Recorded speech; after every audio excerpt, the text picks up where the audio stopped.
In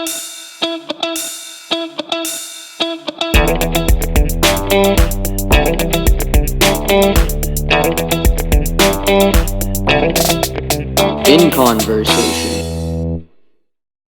Hey everyone, I'm incredibly excited to be here in sunny Santa Monica in conversation with sports filmmaker and founder at Religion of Sports, Gotham Chopra.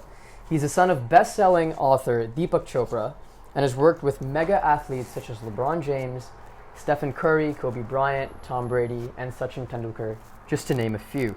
He collaborated with LeBron on the three-part series Shut Up and Dribble, with Kobe on the Showtime documentary Kobe Bryant's Muse, with Steph on Stephen versus the Game, with Tom on the docuseries Tom versus Time, which, by the way, was recently awarded a Sports Emmy last week for Outstanding Serialized Documentary. So a huge congrats on that.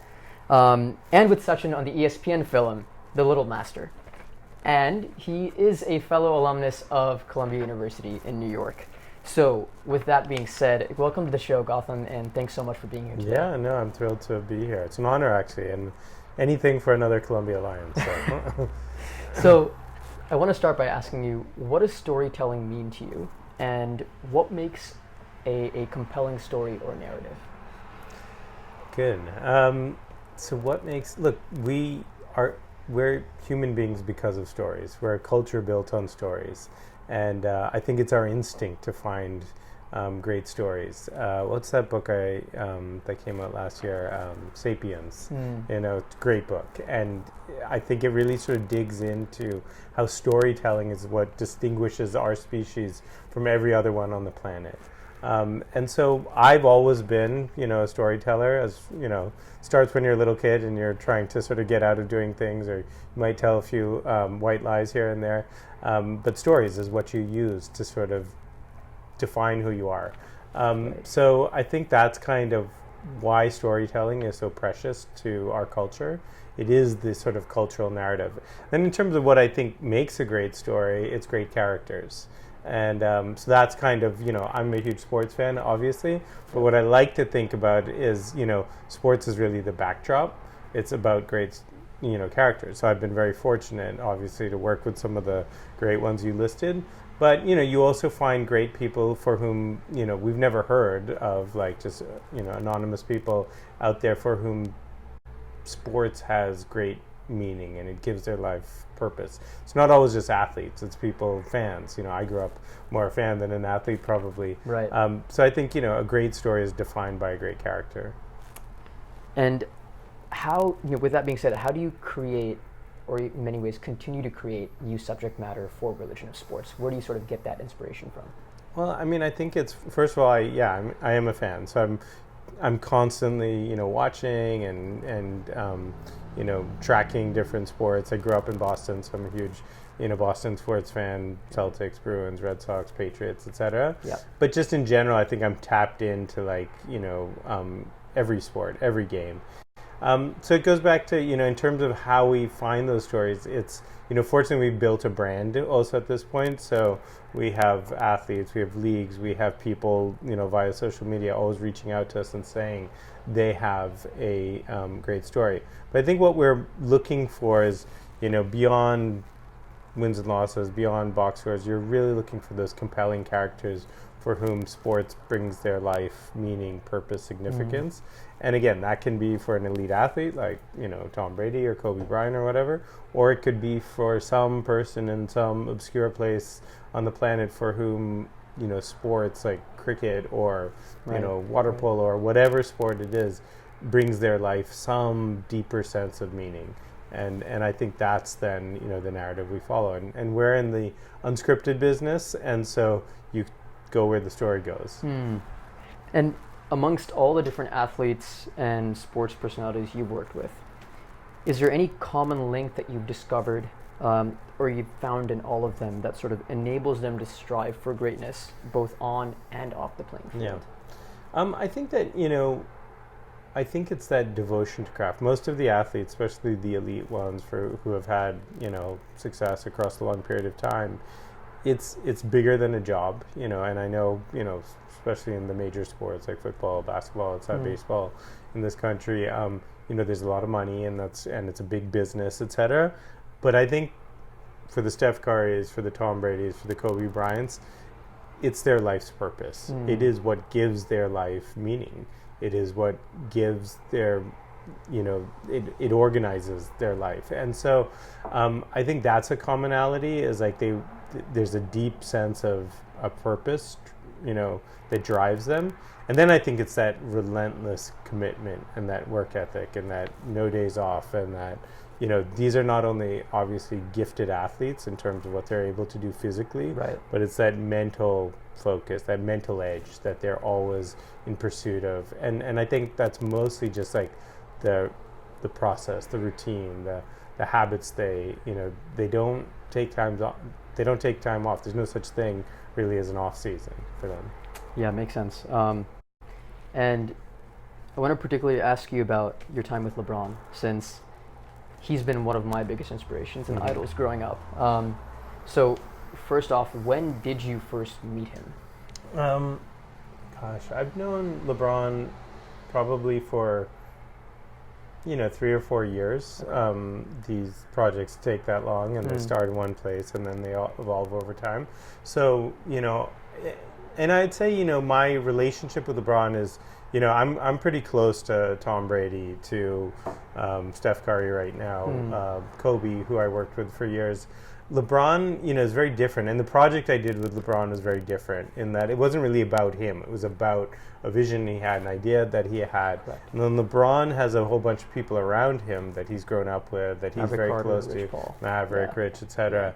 And so a lot of it's like on a daily basis when you're working with LeBron, you're working with those people. And LeBron, like he is on the basketball court, is all about empowering the people around him, setting them up to succeed. So, if you're Kevin Love and you're a great shooter, he's going to get you in, or J.R. Smith, he's going to get you the ball to get an open shot. He's going to draw the double team and then do that. So I think that's kind of similar to how he works. So he's been like hugely supportive, and met over the years a couple times at different events, sat down with him, interviewed him, gotten his feedback on cuts and stuff like that.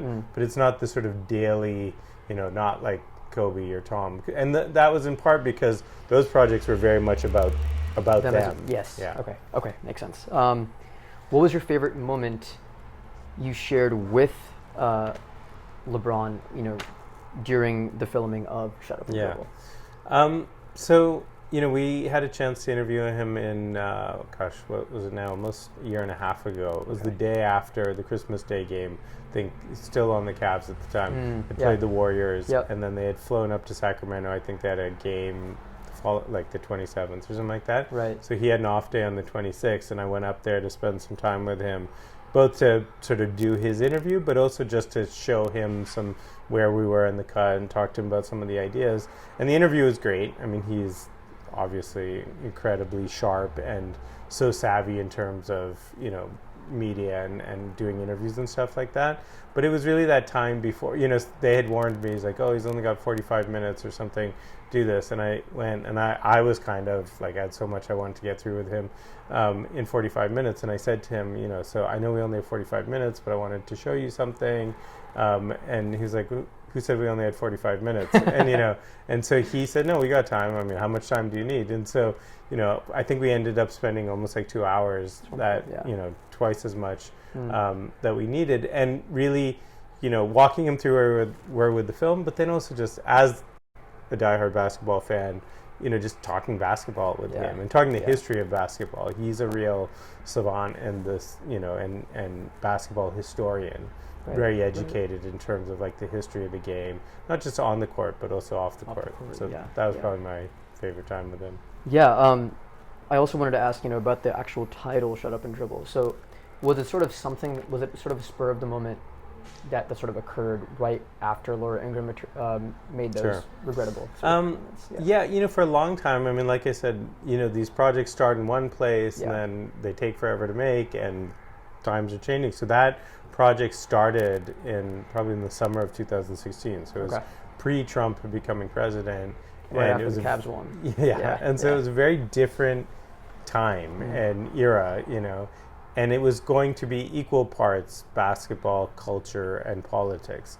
I think over time, not unlike the rest of the country, politics sort of moved in a much forceful way, and it felt like, again, you go where the story goes, you go where the culture goes, you go where the conversation goes, and even amongst ourselves, again, I'm not like, hanging out drinking wine with LeBron every day, but with Maverick and with some of these other guys around him, and just in general, politics, it's like what's happening in the country, and that's what we're all talking about. So that's where the project went.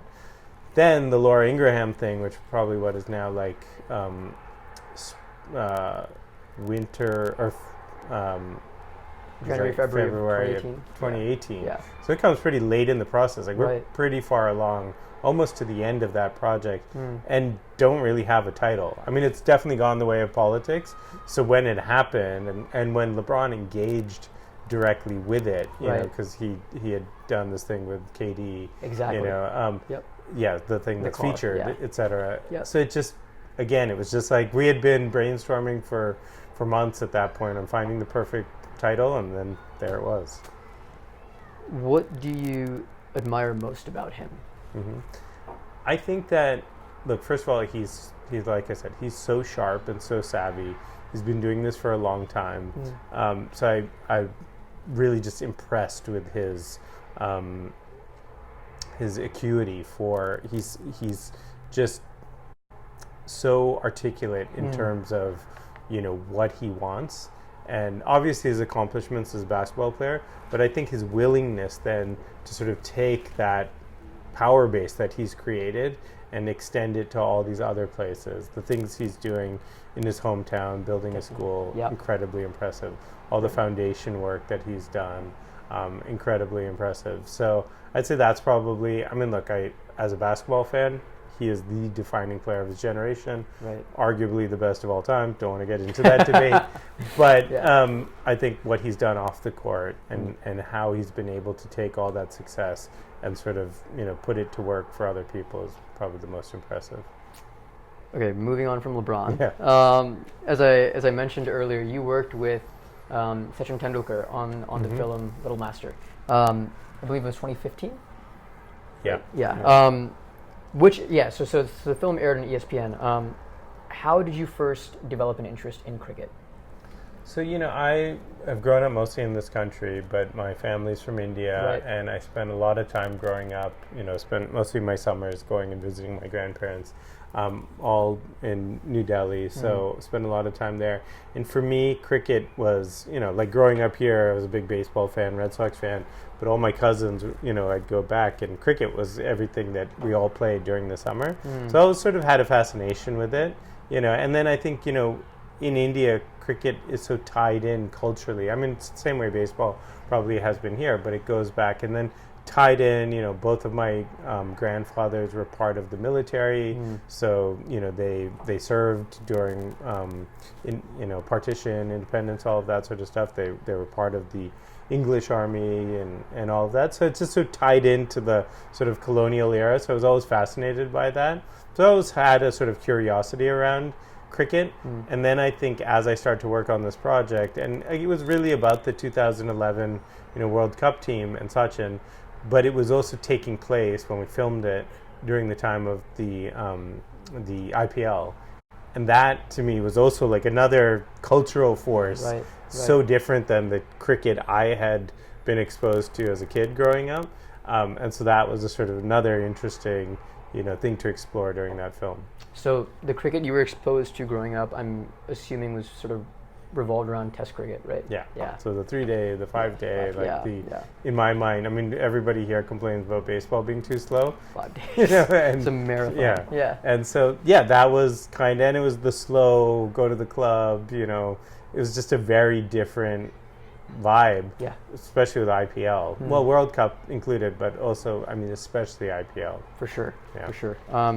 Now, how would you compare the lifestyle and influence of Sachin, who is arguably India's most revered athlete, to that of an American athlete of comparable magnitude?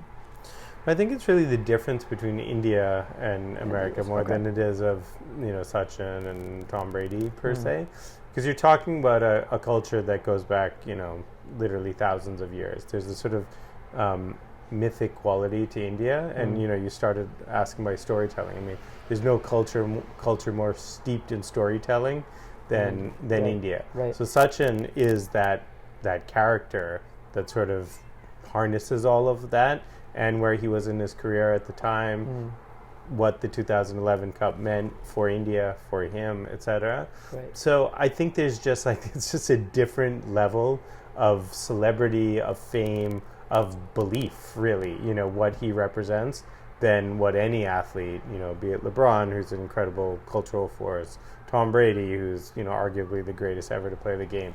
It's just different because you don't have the cultural swell behind a singular athlete. And I think also, obviously, India, in terms of its population, in terms of its diversity, and so, that was always the fascinating thing about Sachin is in a culture that's so diverse and polarized in many ways. You have this one guy who unites everyone, right? And that's probably not something you can say here. I mean, LeBron has as many haters as he has people who love him. Tom Brady, same thing. Yeah. And what many people don't realize here is that being an athlete is so much more than just excelling at your sport or craft.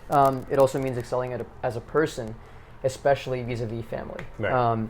So with the athletes you've worked with, what role has family played in their lives?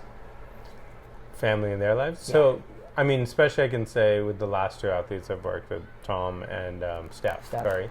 Their family is their fuel. And, it's interesting, there's like an old adage that, athletes are really people, who are so committed to their craft.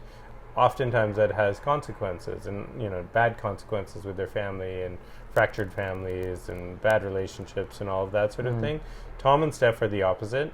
They are, for them, having a sense of balance, having tranquility with their family is incredibly important, and I feel like the foundation on which their on-field, on-court success is really predicated on. So you see with both of them how much it means to them and how much work they put into, making sure they're present with their kids, with their wives, and with their parents, etc. And that then becomes, I think, because they have that stability, then when the game training starts, they can be really focused and be excel on the court. For sure. And taking all the projects you've worked on, I want to ask, what's next? What are some of the projects that you have in mind going forward, or sort of projects that you wish to work on? Right. I don't. It's interesting because I'm still finishing the Steph Curry one, so my mind is very much on that. But as I look at, I'm interested in doing another cricket project because I feel like the one I did was earlier in my career, and I'd like to do it again. And I think it's really interesting. I think it's evolving very fast, in terms of what's happening in the sport. Obviously, soccer, football, global football is interesting, just in terms of the global cultural force it is, and what you're seeing in Premier League, etc. For sure. Champions League, etc. So that's all really interesting to me. But the other thing I think I'm really excited about, just take a step back, but also, I get to work with so many interesting filmmakers. I've because of these high profile projects and awards and stuff like that, sort of reached a certain level where now I can help other, artists who don't have that same access, etc., but who have incredible talent, sort of, get into the system. So, for me, when I get involved in a project, it's like putting blinders on and really hard to do other stuff. So there's a part of me that's excited by, I can take a step back, maybe not fully jump into another project, but really get involved in more of the, producing of other content and lifting other people up. And I know that when you're in the limelight, you're subject to both praise and criticism from some. So how exactly do you stay grounded amidst the fame and the success? And more specifically, how do you deal with criticism? Yeah, I've fortunately been, grown up with my father, and I've now been around all of these athletes, and I think, you just you don't get distracted by either one. The awards are nice when you get them, but you don't get too attached to that. Right. The criticism when it comes, I mean, I certainly am curious about it. I read it, but I don't get really too attached to that. And I think, I've been fortunate to I do what I love, and I wake up in the morning and I'm like, wait, am I still enjoying this? And generally the answer is yes. And I think that's what really motivates me, and that's what I remind myself every day. And I don't get too distracted then by the haters or even just it's easy to get lost in carried away. All the sort of praise. And I think that's equally dangerous. For sure. So you've spoken, in your interviews in the past about the times you spent with Michael Jackson himself.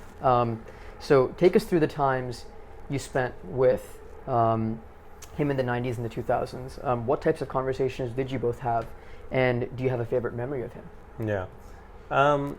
So I met Michael early on. I mean, I was a teenager when I first met him, and then got to know him through the years. Went on tour with him in 1992 or 93, something like that, the Dangerous Tour in Europe. I mean, that was a wild time. I mean, I was 18 at the time. And so that was a lot of fun. Those were probably the best times, just getting to know him, and he was at the height of his career. Then I worked with him on some of his music when I was at Columbia, actually. He used to live at the Four Seasons in Midtown and live at the top, the penthouse, and I would do stuff with him, work with him, and stuff like that. So I had a lot of fun, a lot of great times with him. Sadly, obviously, as he got older and, all the scandals, etc., there was just substance abuse, and there was just dark times. Definitely. While he also started a family, and I think, I was there when, early on in his kids' lives and stuff like that. So, it was sort of like the best of times, but also eventually the worst of times. My fondest memories with him are probably those early days, at Neverland or at the Four Seasons. Right.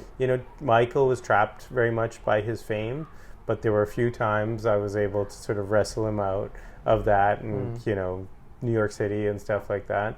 And so, those were the best of times. And he was with me, a very sort of warm and gracious, very curious, he was, like I said, trapped by his fame. So he was always curious. I think because I had I'd grown up with my father, and I had been exposed to a level of fame, but also at the same time, had a normal life and went to school and had normal friends and relationships and girlfriends and stuff like that. Right. Those were all things he was always curious about, because he couldn't really have them, but he was sort of always wanted to, ask questions about that. I heard he asked you for marital advice at one point. So what were you thinking when he sort of asked you that? Well, I was super young, I was in college at the time. Yeah.